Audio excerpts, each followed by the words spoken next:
Hello guys, welcome back to my channel read to lead. Guys, आज मैं आपको lesson plan का formula बताऊंगी, साथ ही साथ आपको लेसन प्लान कैसे बनाना है ये भी बताऊंगी। तो गाइस, ये वीडियो आपके लिए बहुत हेल्पफुल रहने वाली है, तो वीडियो के लास्ट तक जुड़े रहिए। गाइस, ये वीडियो देखने के बाद आप लेसन प्लान आसानी से बना सकते हैं। तो चलिए गाइस, वीडियो स्टार्ट करते हैं।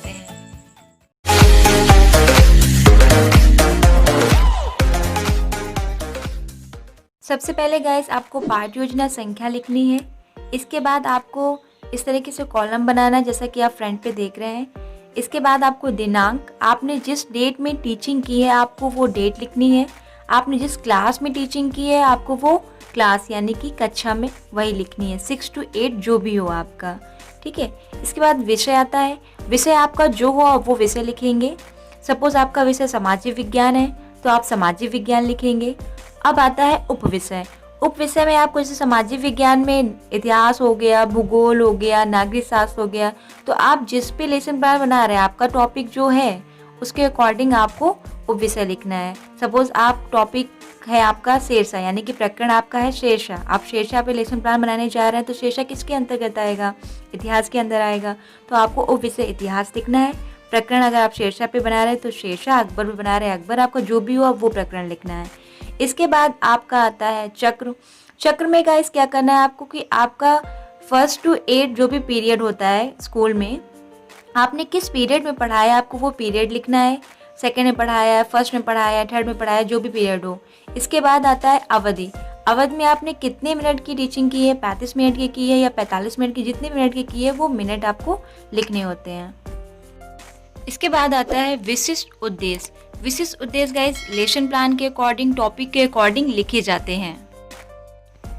गाइस, सबसे पहले आपको इस तरीके से कॉलम बना लेना है। इसके बाद आपको क्रम संख्या, शिक्षण, विशेषताएं। क्रम संख्या 1 शिक्षण ज्ञान। विशेषताएं में आप देख रहे होंगे 4 विशेषताएं लिखी हैं, जिनमें से आपको कोई 2 लिखनी है। और कौन 2 लिखनी है? जो आपके लेसन प्लान के लिए, आपके टॉपिक के लिए सुटेबल हो। तो गाइस, जैसे कि आपका प्रकरण अकबर है तो आपको क्या लिखना है? छात्र डैश जहाँ पे लिखना है वहां पे आपको प्रकरण लिखना है, जो भी आपका प्रकरण हो।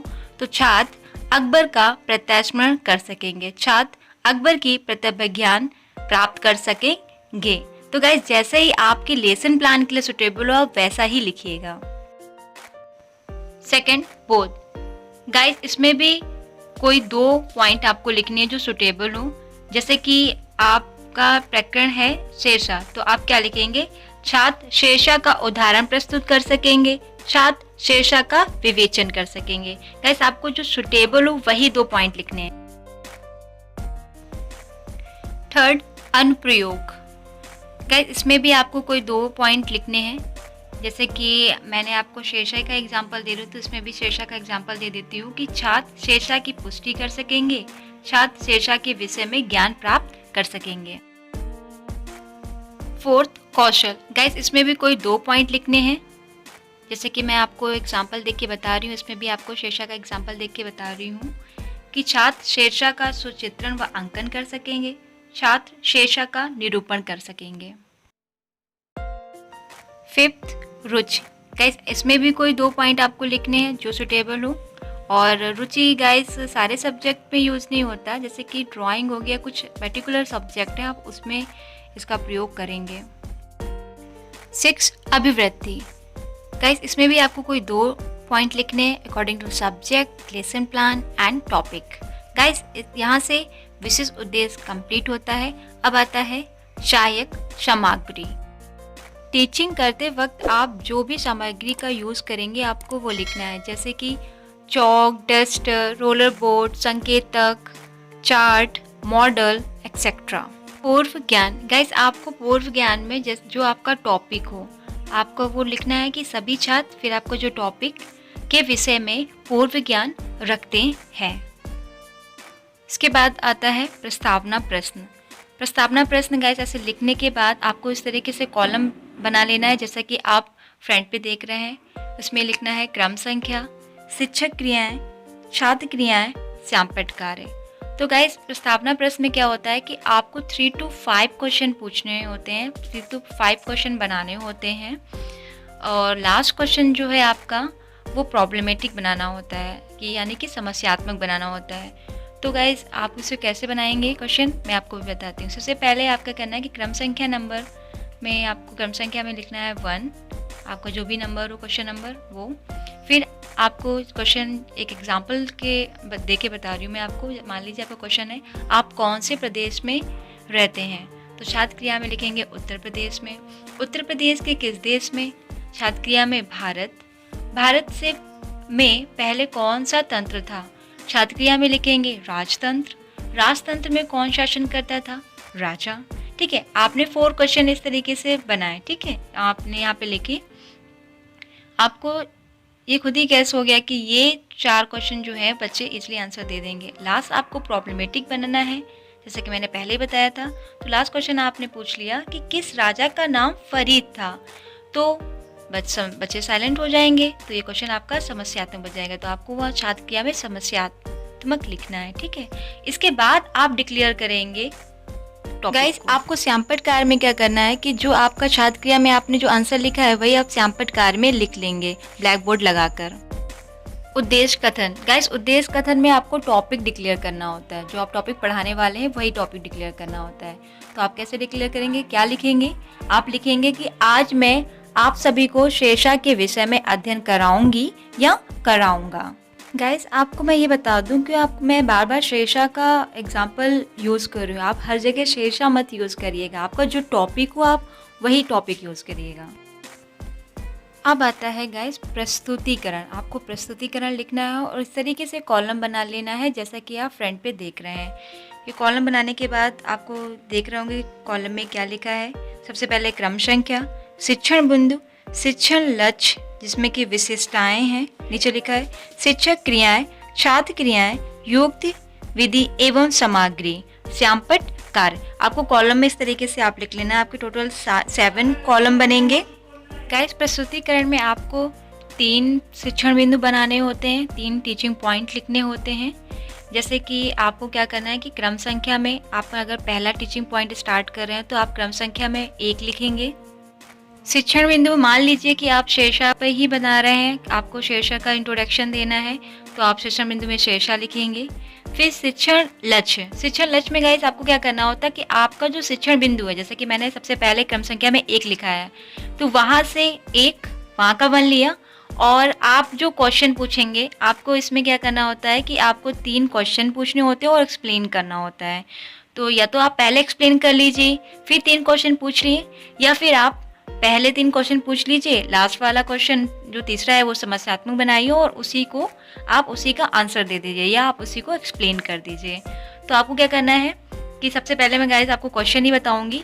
तो यहाँ पे आपने क्या किया, शिक्षण लक्ष्य में सबसे पहले आप टीचिंग पॉइंट का 1 लिखा और इसके बाद आपने जो पहला क्वेश्चन पूछा उसका लिखा, तो 1.1 आपको इस तरीके से लिखना है शिक्षण लक्ष्य। अगर आप दूसरा क्वेश्चन पूछेंगे तो आपका जो आपका शिक्षण बिंदु है वहाँ से फिर से 1 और आपका जो क्वेश्चन है दूसरा हो जाएगा तो 1.2। इसी तरीके से आपका क्वेश्चन तीसरा हो जाएगा तो 1.3।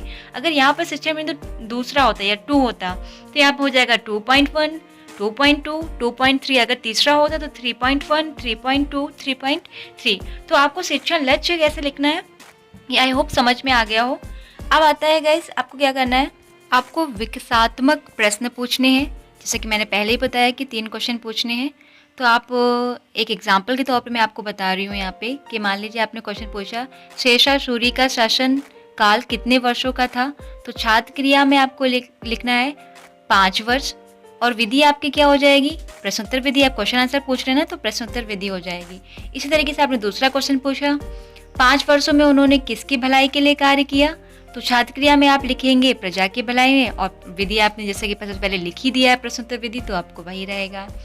फिर आपने तीसरा क्वेश्चन पूछा यानी कि छात्र क्रिया में जो आपका आएगा, छात्र अध्यापक क्रिया में जो आपका आएगा वो उसमें आप लिखेंगे क्वेश्चन शेषा के विषय में आप क्या जानते हैं। तो बच्चे साइलेंट हो जाएंगे, भाई क्या जानते हैं, इतने जानते होंगे कि राजा हैं और ज़्यादा डिटेल तो बता नहीं सकते हैं। तो आपको क्या करना है कि जो छात्र अध्यापक कथन है उसमें या छात्र अध्यापिका कथन उसमें आपको शेषा के विषय में आपको बताना, थोड़ा एक्सप्लेन करना है। और बच्चे क्या करेंगे, छात्र ध्यानपूर्वक सुनेंगे, आपको लिखना होगा। और विधि कौन सी होगी? व्याख्यान विधि। आपने एक्सप्लेन किया है तो आपका व्याख्यान विधि होगा। और सैंपल कार में आपने जो एक्सप्लेन किया है, जो अभी एक्सप्लेन किया है, जो छात्र अध्यापक कथन में लिखा है, वही चीज़ आप उसी ब्लैक बोर्ड एक बना के आप लिखेंगे। गाइस यहाँ पे ब्लैक बोर्ड बनाने का मतलब है आपको ब्लैक कलर का चार्ट पेपर होगा, उसे कट करके सैंपल कार वाले कॉलम में आपको लगाना होगा और उसमें स्पार्कल पेन से आपको लिखना होगा। ठीक इसी तरीके से आपको दूसरा और तीसरा टीचिंग पॉइंट कंप्लीट करना होगा। आई होप गाइस आपको इतना क्लियर समझ में आ गया हो। इसके बाद गाइस निरीक्षण कार्य आता है। निरीक्षण कार्य में आपको क्या लिखना है? आपको लिखना है कि छात्र अध्यापिका या छात्र अध्यापक छात्रों को श्यामपट्ट पे लिखे गए सारांश को अपने उत्तर पुस्तिका में लिखने का आदेश देगी या देंगे तथा स्वयं निरीक्षण घूम घूम कर करेगी या करेंगे।